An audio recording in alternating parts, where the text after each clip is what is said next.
আমি কি আলোচনার সবচেয়ে গুরুত্বপূর্ণ অংশে উপনীত হলাম? মাশাআল্লাহ, ঠিক আছে। আল্লাহ রাব্বুল আলামিন সব অবিবাহিত ভাইদের বিবাহের ব্যবস্থা করে দিন, অবিবাহিত বোনদের বিবাহের ব্যবস্থা করে দিন। ভাইরা আমার, নবী করিম সাল্লাল্লাহু আলাইহি ওয়াসাল্লাম আমাদের চরিত্রকে হেফাজত করবার জন্য উপযুক্ত বয়স হওয়ার পর সামর্থ্য থাকলে বিয়ে করতে বলেছেন। যত জোরে জোরে আমিন আমিন বলেছেন, যত জোরে জোরে ঠিক ঠিক বলেছেন, ঠিক তত জোরে জোরে আপনাকে আপনার ক্যারিয়ার বিল্ড আপ করার জন্য আগাতে হবে। আপনি ছাত্র মানুষ, নিজেই বাপের হোটেলে খান, এবার একটা বিয়ে করে বউ এনে বাপের উপরে আরেকটা বোঝা চাপাবেন, এই অধিকার ইসলাম আপনাকে দেয় নাই। এবার ঠিকটা একটু আওয়াজ আসতে হয়েছে। পক্ষের ওয়াজ হলে সবাই জোরে জোরে ঠিক ঠিক বলে, বিপক্ষে গেলে আর ঠিক ঠিক বাইর হয় না। খুবই গুরুত্বপূর্ণ ইস্যু।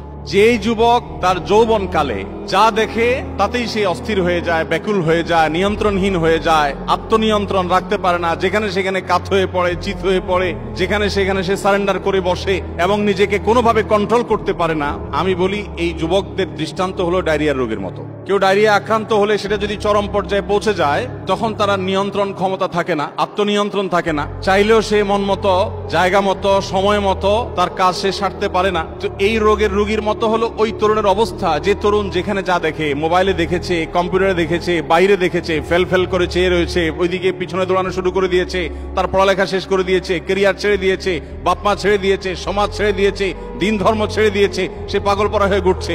তো আবার আরেকটা দেখেছে, তো সেদিকে ছুটছে। যে যুবক এভাবে যা দেখে সেদিকেই ছুটে, যেখানে যায় সেখানে কাত হয়ে পড়ে, সব জায়গায় নিয়ন্ত্রণহীন হয়ে যায়, সে যুবকের দৃষ্টান্ত হলো ডায়রিয়া রোগীর মতো নিয়ন্ত্রণহীন। সিরিয়াস আলাপ। দেখুন, মুসলিম তরুণের দৃষ্টান্ত হলো যে সে পাহাড় সম দৃঢ়তার অধিকারী হবে, যেখানে সেখানে সে নিয়ন্ত্রণহীন হয়ে যাবে না, সে বৈধ আর অবৈধ খুঁজবে, সে তার বুক ভরা সমস্ত ভালোবাসাগুলোকে জমিয়ে রাখবে তার বৈধ সঙ্গী সঙ্গিনীর জন্য। দেখুন, পৃথিবীর সমস্ত সভ্যতা আপনাকে বলবে যে তুমি বিবাহ করেছ, এই অবস্থায় তুমি আরেকজন নারীর সাথে, বা কোনো নারী তিনি বিবাহ করেছেন, তিনি আরেকজন পুরুষের সাথে যদি সম্পর্ক রাখে, এই সম্পর্কটা অবৈধ। এটা পৃথিবীর সমস্ত সভ্যতাই স্বীকার করে। ইসলাম তার চাইতে আরো এক কাঠি এগিয়ে। ইসলাম বলে বিবাহের পর তোমার জীবন সঙ্গী, জীবন সঙ্গিনীর রাইট বা তার অধিকারের দিকে খেয়াল করতে গিয়ে তুমি আরেকজনের দিকে দৃষ্টিপাত করবা না, বা আরেক দিকে তুমি যাবা না, অগ্রসর হবা না। এটা যেরকম তোমার নৈতিক দায়িত্বের মধ্যে পড়ে, এর চাইতে আরো গুরুত্বপূর্ণ বিষয় হলো তোমাকে আরো প্রোঅ্যাক্টিভ হতে হবে। অর্থাৎ তোমার জীবনে কেউ না কেউ তোমার জীবনে আসবে। যদি কপালে বিবাহ লেখা থাকে, কেউ না কেউ তোমার জীবনে আসবে। যে তোমার জীবনে আসবে সেই মানুষটির জন্য তোমার সমস্ত ভালোবাসাকে জমিয়ে রাখবে। তুমি যদি তার আগে অপাত্রে কুপাত্রে বিভিন্ন জায়গায় অজায়গায় তুমি তোমার তথাকথিত ভালোবাসাকে বিলিয়ে বেড়াও, নষ্ট করে বেড়াও, তাহলে তোমার সে হবু স্বামী, হবু স্ত্রী, তোমার যে হবু জীবন সঙ্গী বা সঙ্গিনী, তার জন্য সমস্ত ভালোবাসাগুলো জমিয়ে রাখার কথা ছিল, সে তুমি জমিয়ে রাখো নাই। অর্থাৎ আমার জীবনে যিনি আসবেন তার প্রতি আমার কমিটমেন্ট, তার প্রতি আমার ভালোবাসার সবচেয়ে উৎকৃষ্ট উদাহরণ হবে যে তার আসার আগেও আমার সমস্ত ভালোবাসা, সমস্ত অনুভূতি, অনুভব, উপলব্ধি সবকিছুকে আমি জমিয়ে রাখবো তার জন্য। এর চাইতে প্রোঅ্যাক্টিভ চরিত্রবান মানুষ আর কে হতে পারে? ইসলাম আমাদেরকে সেই শিক্ষা দেয়। পশ্চিমা সভ্যতা আপনাকে সেটা বলবে না, বলবে যে তোমার যা খুশি তা করো, সমস্যা নাই, তবে বিয়ের পর আর করিও না।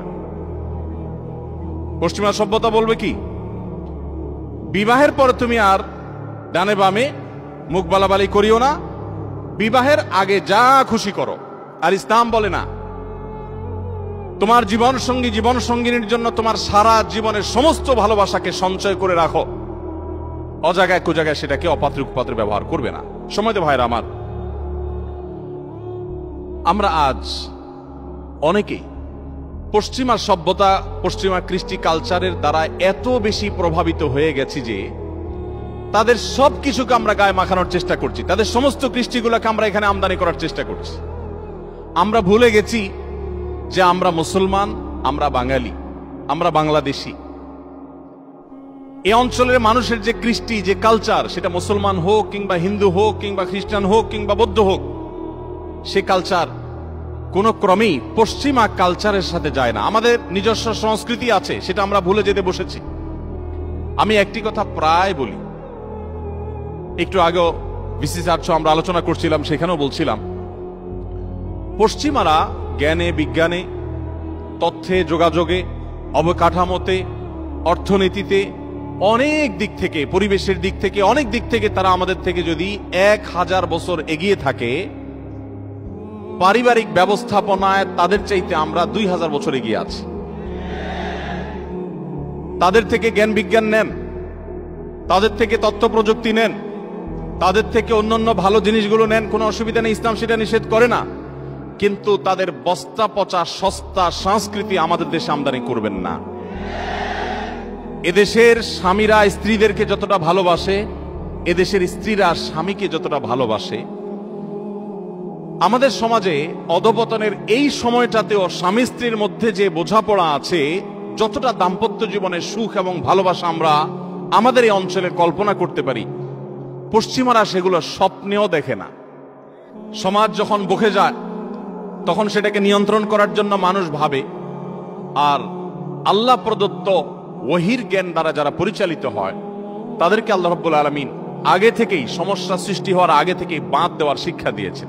নবী করিম সাল্লাল্লাহু আলাইহি সাল্লাম তার অত্যন্ত স্নেহের একজন তরুণ সাহাবী আলী রাদিয়াল্লাহু তাআলা আনহুকে বলেছিলেন, ইয়া আলী, লা তুতবি'ন নাযরাতান নাযরাহ, তুমি কোনো অপাত্রে যে নারীর প্রতি দৃষ্টিপাত করা তোমার জন্য হারাম করা হয়েছে, তোমার কল্যাণার্থে, তোমার সমাজের সুস্থ স্বাভাবিক বিকাশের স্বার্থে যে নারীর দিকে তোমাকে, তার সৌন্দর্য তোমাকে অবলোকন করতে নিষেধ করা হয়েছে, তুমি ইচ্ছাপূর্বক ভাবে তার দিকে তাকাবে না, এবং যদি প্রথম দৃষ্টি তোমার পড়ে যায় দ্রুততার সাথে নিজেকে সংযত করে নিবে, কারণ এটি তোমার জন্য হালাল নয়।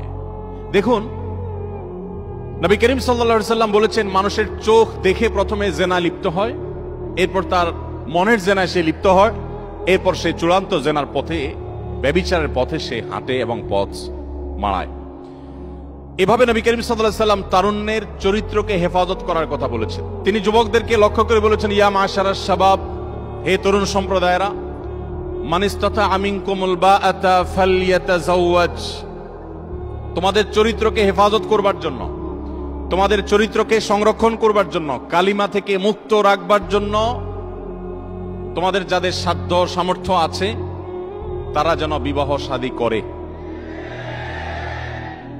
আল্লাহ তাআলা আমাদের অভিভাবকদের মনগুলোকে গলিয়ে দিন, আমাদের বাবা মাদের আল্লাহ তাআলা সুমতি দান করুন। মাশাআল্লাহ, আমি কি আলোচনার সবচেয়ে গুরুত্বপূর্ণ অংশে উপনীত হলাম?